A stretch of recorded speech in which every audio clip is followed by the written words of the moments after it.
प्रभु के वचनों में शांति और विश्राम पाएं। भजन संहिता 46 का 1 से 7।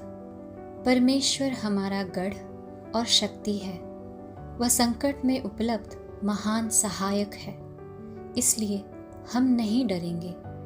चाहे पृथ्वी उलट जाए, चाहे पर्वत सागर के पेट में डूब जाए, चाहे समुद्र जल गरजे और उफने और पर्वत उसकी उत्तेजना से कांप उठे। सेला। एक नदी है जिसकी जलधाराएं परमेश्वर के नगर को, सर्वोच्च परमेश्वर के पवित्र निवास स्थान को आनंदित करती है। परमेश्वर नगर के मध्य में है, नगर टलेगा नहीं। परमेश्वर पौ फटते ही उसकी सहायता करेगा। देशों में कोहराम मचा है, राज्यों का पतन होता है। परमेश्वर के शब्द बोलते ही पृथ्वी पिघल जाती है। स्वर्ग के सेनाओं का प्रभु हमारे साथ है, याकूब का परमेश्वर हमारा गढ़ है। सेला। यूहन 6 का 47 से 51।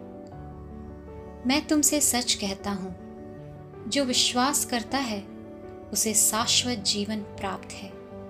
जीवन की रोटी मैं हूँ। तुम्हारे पूर्वजों ने जंगल में मन्ना खाया, फिर भी वे मर गए। मैं जिस रोटी के विषय में कहता हूँ वह स्वर्ग से उतरी है, और जो उसे खाता है वह नहीं मरता। स्वर्ग से उतरी हुई वह जीवंत रोटी मैं हूँ। यदि कोई इस रोटी में से खाएगा तो वह सदा जीवित रहेगा, और जो रोटी मैं दूंगा वह मेरी देह है, जो मैं संसार के जीवन के लिए अर्पित करूंगा। मत्ती 6 का 14 से 15। यदि तुम दूसरों के अपराध क्षमा करोगे तो तुम्हारा स्वर्गीय पिता भी तुम्हारे अपराध क्षमा करेगा। परंतु यदि तुम दूसरों को क्षमा नहीं करोगे तो तुम्हारा पिता भी तुम्हारे अपराध क्षमा नहीं करेगा। भजन संहिता 55 का 22। अपना भार प्रभु पर डाल दो, वह तुम्हें सहारा देगा। वह धर्मी लोगों को कभी विचलित ना होने देगा। यशाया 52 का 12। पर तुम्हें वहां से हड़बड़ी में नहीं निकलना होगा, तुम्हें प्राण बचाकर भागना ही नहीं पड़ेगा, क्योंकि प्रभु तुम्हारे आगे आगे चलेगा। इस्राएल का परमेश्वर तुम्हारे पीछे पीछे रक्षक बनकर चलेगा। यशाया 30 का 18 से 21। प्रभु अब भी प्रतीक्षा कर रहा है कि तुम प्रायश्चित करो और वह तुम पर कृपा करे। वह तुम पर दया करने को तत्पर है। प्रभु न्याय करने वाला परमेश्वर है। धन्य है वे जो उसकी प्रतीक्षा करते हैं। ओ सियोन के लोगों, यरूशलेम नगर में रहने वालों, तुम अब नहीं रोओगे। तुम्हारी दुहाई की पुकार सुनकर प्रभु निसंदेह तुम पर कृपा करेगा। जब वह उसको सुनेगा तब निश्चय ही वह तुम्हें उत्तर देगा। अगर भी यहोवा ने तुम्हें कष्ट की रोटी खिलाई और दुख का पानी पिलाया, तो भी वह तुम्हें सिखाने के लिए अब भी तुम्हारे साथ रहेगा। आप अपने शिक्षक को अपनी आंखों से देखोगे। जब तुम सत्य मार्ग से दाएं बाएं भी भटकोगे, तब भी तुम्हारे कानों में पीछे से यह आवाज सुनाई देगी, सत्य मार्ग यही है, इस पर चलो। फिलिपियो 1 का 6। जिस परमेश्वर ने आप लोगों में यह शुभ कार्य आरंभ किया है, वह यीशु मसीह के दिन तक उसे पूर्ण भी करेगा। इसका मुझे पक्का विश्वास है। यशायाह 26:3। प्रभु, जो व्यक्ति अपने मन को सदा तुझ में लीन रखता है, उसको तो पूर्ण शांत जीवन प्रदान करता है, क्योंकि वह तुझ पर भरोसा रखता है। यूहन्ना 11:25-27। यीशु ने कहा, पुनरुत्थान और जीवन मैं हूँ। जो मुझ में विश्वास करता है वह मरने पर भी जीवित रहेगा, और जो जीवित है तथा मुझ में विश्वास करता है वह कभी नहीं मरेगा। क्या तुम इस बात पर विश्वास करती हो? उसने उत्तर दिया, हाँ प्रभु, मैं विश्वास करती हूँ कि आप ही मसीह हैं, परमेश्वर के पुत्र हैं, जो संसार में आने वाले थे। 2 कुरिन्थियों 4:16-18। इसलिए हम कभी हार नहीं मानते।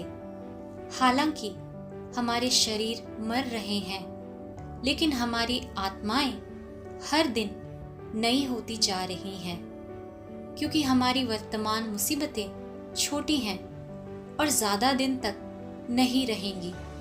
फिर भी वे हमारे लिए ऐसी महिमा पैदा करती हैं जो उनसे कहीं ज़्यादा है और हमेशा तक रहेंगी। इसलिए हम उन मुसीबतों को नहीं देखते जो हम अभी देख सकते हैं, बल्कि उन चीज़ों पर नज़र रखते हैं जो दिखाई नहीं देती, क्योंकि जो हम अभी देखते हैं वे जल्द ही खत्म हो जाएंगी, लेकिन जो हम नहीं देख सकते वे हमेशा रहेंगी। फिलिपियों 3:20-21। हमारा स्वदेश तो स्वर्ग है, और हम स्वर्ग से आने वाले अपने मुक्तिदाता प्रभु यीशु मसीह की राह देखते रहते हैं। वह हमारी दुर्बल नश्वर देहों को लेकर उन्हें अपने समान महिमामय देह में बदल देगा, उसी शक्ति से जिससे वह सब कुछ अपने वश में करेगा। मत्ती 5:2-12। और वह यह कहते हुए उन्हें शिक्षा देने लगे, धन्य है वे जो मन के दीन हैं, क्योंकि स्वर्ग का राज्य उन्हीं का है। धन्य है वे जो शोक करते हैं, क्योंकि उन्हें सांत्वना मिलेगी। धन्य है वे जो नम्र हैं, क्योंकि वे पृथ्वी के अधिकारी होंगे। धन्य है वे जो धार्मिकता के भूखे और प्यासे हैं, क्योंकि वे तृप्त किए जाएंगे। धन्य है वे जो दयालु हैं, क्योंकि उन पर दया की जाएगी। धन्य है वे जिनका हृदय निर्मल है, क्योंकि वे परमेश्वर के दर्शन करेंगे। धन्य है शांति स्थापित करने वाले, क्योंकि वे परमेश्वर की संतान कहलाएंगे।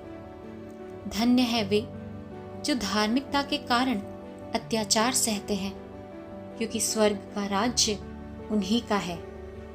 धन्य हो तुम जब लोग मेरे कारण तुम्हारा अपमान करते हैं, तुम पर अत्याचार करते और तरह तरह के झूठे दोष लगाते हैं। खुश हो और आनंद मनाओ, क्योंकि स्वर्ग में तुम्हें महान पुरस्कार प्राप्त होगा। तुम्हारे पहले के भविष्यवक्ताओं पर भी उन्होंने इसी तरह अत्याचार किया था।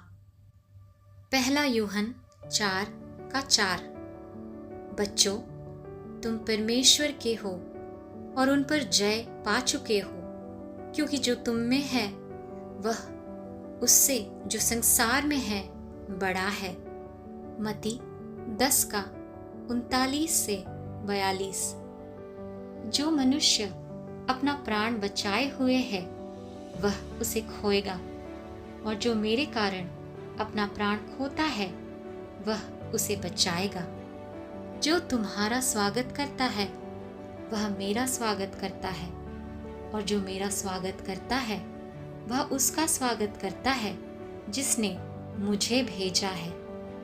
जो भविष्यवक्ता का इसलिए स्वागत करता है कि वह भविष्यवक्ता है, वह भविष्यवक्ता का पुरस्कार पाएगा। और जो धर्मी का इसलिए स्वागत करता है कि वह धर्मी है, वह धर्मी का पुरस्कार पाएगा।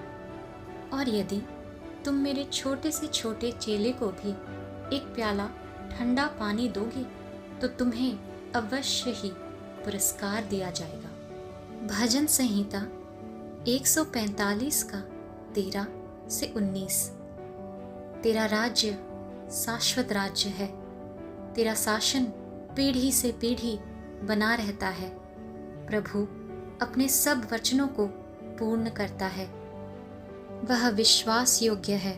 प्रभु अपने सब कार्यों को पूरा करता है, वह कृपालु है। प्रभु गिरते हुए को सहारा देता है, वह झुके हुए को उठाता है। प्रभु सब प्राणियों की आंखें तेरी ओर लगी रहती हैं और तू उन्हें समय पर उनका भोजन देता है। तू अपनी मुट्ठी खोलता है और सब प्राणियों की इच्छा को संतुष्ट करता है। प्रभु अपने समस्त आचरण में धार्मिक और अपने सब कार्यों में करुणामय है। प्रभु अपने समस्त पुकारने वालों के पास है, वह उनके निकट है जो सच्चाई से उसको पुकारते हैं।